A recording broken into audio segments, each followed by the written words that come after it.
How do you make the reader really, really care about your characters and get so engrossed in your scene that they can't put it down?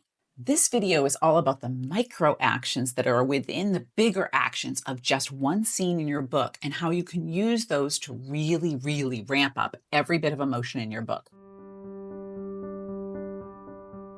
If you've watched my previous videos, then you know that the scene is an action that the character takes to get closer to their goal. All of those little steps up the plot ladder are scenes. They're actions your character takes. For instance, in Carry On Netflix, every action that the main protagonist takes is to A, figure out who the bad guy is so he can stop him, and B, keep the bad guy appeased so that he doesn't kill anybody that matters to the hero. So he's constantly working towards this goal of saving the world from this biological weapon. But within that big action that they take, there are a billion little micro actions that they take. And those can be a great place to layer in the emotions and the stakes. And let me explain how that works. Let me use an example of a really, really simple goal. Let's say that your character is really trying to impress her new mother-in-law. And so she decides that she will make a pie. So her action for the scene is to go to the grocery store to get the ingredients for the pie. That action of getting the ingredients at the store shouldn't just happen in a vacuum, just boom, there's the ingredients and magically appeared on her shelf, unless she used Instacart. But even then, there are many micro actions that go into that. You've got to get in the car. You've got to drive down the road. You've got to pull into the grocery store. You've got to pick up the product, buy it,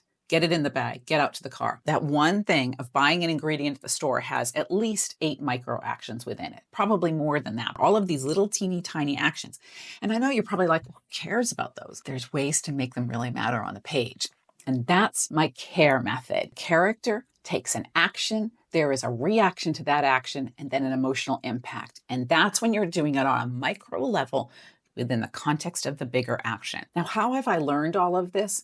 I've published 87 books in 24 countries, and I've sold 8 million copies. This wasn't knowledge that I was born with and just woke up with. I gained it over writing tons and tons of books. I wrote 10 books in 8 years before I sold my first one, and then have written dozens and dozens since then and published them for 4 of the big 5, as well as indie published them. So I have a pretty broad publishing background. Creating this channel forced me to sit down and really analyze what is my process for how I write a book and how did I write books that were so successful. And that's what I'm here to teach you on this channel. If you really study books closely, you can see how this happens. The thing with C.A.R.E is that it doesn't have to fall exactly in that pattern, action, reaction, emotional impact, because sometimes your character is going to be busy doing a bunch of things, or they're going to be in a high action moment where they don't have time for the emotional impact. And a great way to test that is to act it out. If your character is driving somewhere, maybe they have time to think because the landscape's just rolling by. They're not really doing anything other than driving. But if they are in the middle of an ice storm and they have to concentrate on keeping the tires on the road and not skidding off, they don't have time to do a lot of emotional reacting. I just read First Lie Wins by Ashley Elston, and I did it on audiobook, which was actually a really interesting experience. I don't usually do audiobooks, but this one was so well done and kept me so riveted that I actually kind of extended a couple of my trips in the car just to be able to listen to the rest of it. So in chapter 1, within the first few pages of the book, Evie, who we already know is lying,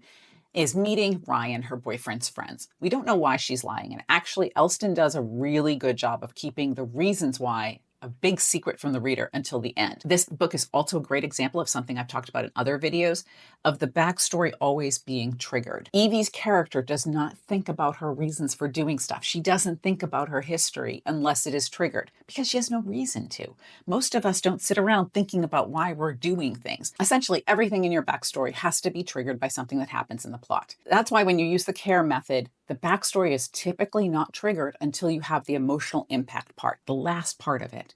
So let's talk about how this works on a micro action level. So this scene in chapter 1 of First Lie Wins, the goal for Evie's character, because that's whose point of view it is in it, is to survive this luncheon with his friends and not let them in on the truth. That's her scene goal. It feeds into her bigger book-length goal of this major con that she is running. So for this particular scene right here, she just has to get through this one hurdle of convincing his friends that she is who she says she is, so that she can eventually run this big con that she's working on, because she's a con artist. That's the scene goal. But within that scene goal, she has a million little micro goals. Those are created by the actions that she takes and the other characters take. So within the first couple pages, one of Ryan's friends says, a simple question, how did you two meet? The secondary character asking a question is an action. It's something that that character does. The reaction, which comes right after that, it's an innocent enough question, but one that unnerves me all the same. Action, how did you two meet? Reaction, it unnerves me. Emotional impact comes in the next sentence. The smile on Ryan's face tells me he knows how I feel about being asked at,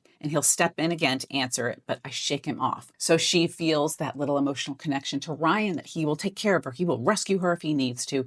But she's got this. Action, reaction, emotional impact. That creates a new action because your character can't just sit and let that question just go off into space. She has to act. So again, action, wiping my mouth gently with one of the white cloth napkins I bought specifically for this occasion. One action.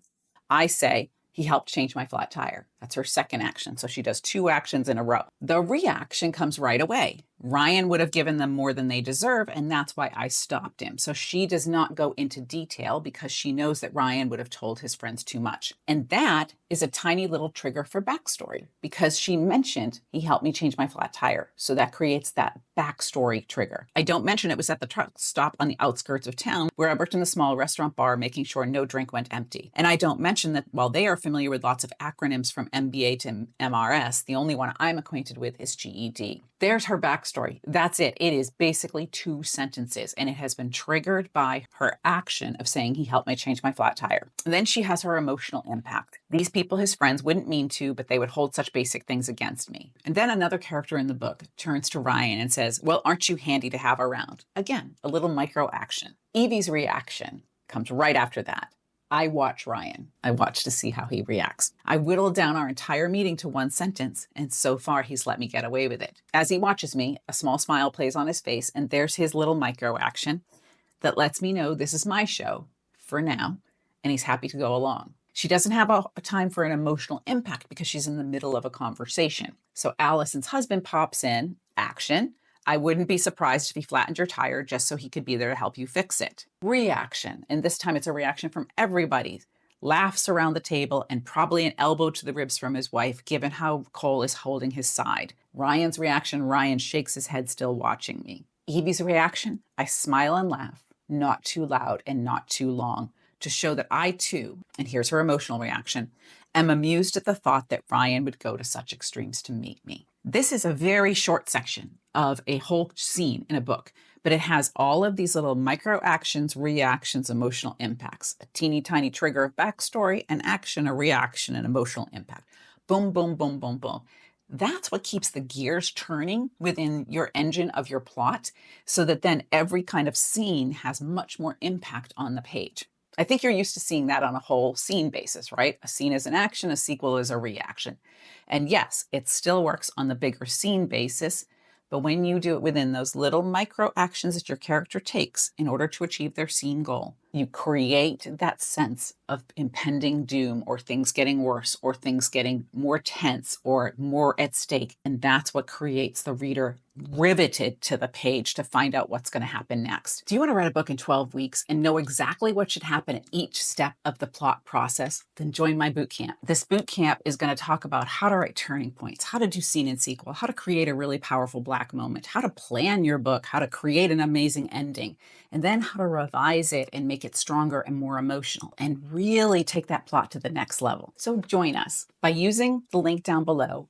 Add code YouTube for an extra 10% off and finally get your book idea from Once Upon a Time to the end. Ashley Elston and lots of other authors that I talk about on this channel does a really good job of not having long periods of backstory, long periods of thought, because what do those do? They slow your plot down. They make it stop completely, and you don't want that. If you like this video, don't forget to subscribe and like it or share it with your writer friends because, you know, sharing is caring. If you use the C.A.R.E method, let me know how it works out in your scene. If you want more of a basic primer on scene and sequel, then check it out right here. If you want to delve a lot deeper into all of this, then check out my Writer's Bootcamp. And if you want to delve deeper into scene and sequel, check out this video series right here. Thanks for watching, and I'll see you on the other side of the page.